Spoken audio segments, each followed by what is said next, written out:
కరీంనగర్ జిల్లా శివార్ ప్రాంతమైనటువంటి నగునూరులో గత రాత్రి రోడ్ ప్రమాదం జరిగింది. దీనిలో ఇద్దరు అక్కడికక్కడే మృతి చెందారు. మరొక వ్యక్తికి తీవ్ర గాయాలైతే చికిత్స నిమిత్తం హైదరాబాద్ తరలించారు. ప్రస్తుతం మనం కరీంనగర్ ప్రభుత్వ ఆసుపత్రిలో ఉన్నాము. వీళ్ళంతా కూడా మృతుల బంధువులు దుఃఖ సాగంలో మునిగిపోయారు. ఇదంతా కూడా ఒక గ్రామస్తులంతా కూడా తరలి వచ్చినటువంటి పరిస్థితి.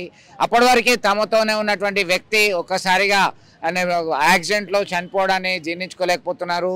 రఘురామ్, చామనపల్లి గ్రామానికి చెందినటువంటి రఘురామ్ అనేటువంటి వ్యక్తి మృతి చెందారు. అలాగే సుల్తానాబాద్ మండలం, పెద్దపల్లి జిల్లా సుల్తానాబాద్ మండలం సంబోయపల్లికి చెందినటువంటి దేవేందర్ రెడ్డి అనే వ్యక్తి సైతం మృతి చెందినటువంటి ఘటన విషాదాన్ని నింపింది. రోజు రోజుకు రోడ్డు ప్రమాదాలు అధికమవుతుండడంతో ఒక్కసారిగా కలిసివేసేటువంటి దృశ్యాలని మనం గమనిస్తున్నాం.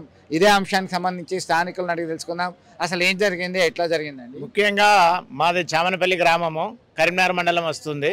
అయితే అతను తొంటి రమేష్ అనే వ్యక్తి పొద్దున్నక తన అగ్రికల్చర్ విభాగంలో 2 అలుకులు చేసుకొని సాయంత్రం పూట బండిలో పెట్రోల్ లేకపోతే తన స్నేహితుడైన దూడం రఘురామును పిలుచుకొని మరి ఆ పెట్రోల్ నిమిత్తము మరియు వాళ్ళ భార్యకు కూడా జ్వరము, అనారోగ్య పరిస్థితి ఉంటే మందులు తేవడానికి, ముఖ్యంగా మందులు తేవడానికి మెడికల్ స్టోర్కు కరీంనగర్కు వస్తున్నాడు.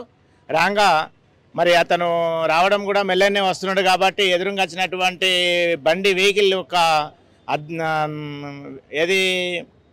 వెహికల్కి వచ్చినటువంటి వెలుతురుకు గమనించకుండా ఆయనే పక్కకుంచి రాగా ఏకదం ఏదైతే ఈ చిన్న బండి ఉందో నగరు నుంచి సాంబేపల్లికి పోయేటువంటి బాబు రెడ్డి వారు ఈ బండికి తగిలడం వలన ఎంబడే వస్తున్నటువంటి లారీ నూక్కపోవడం జరిగింది.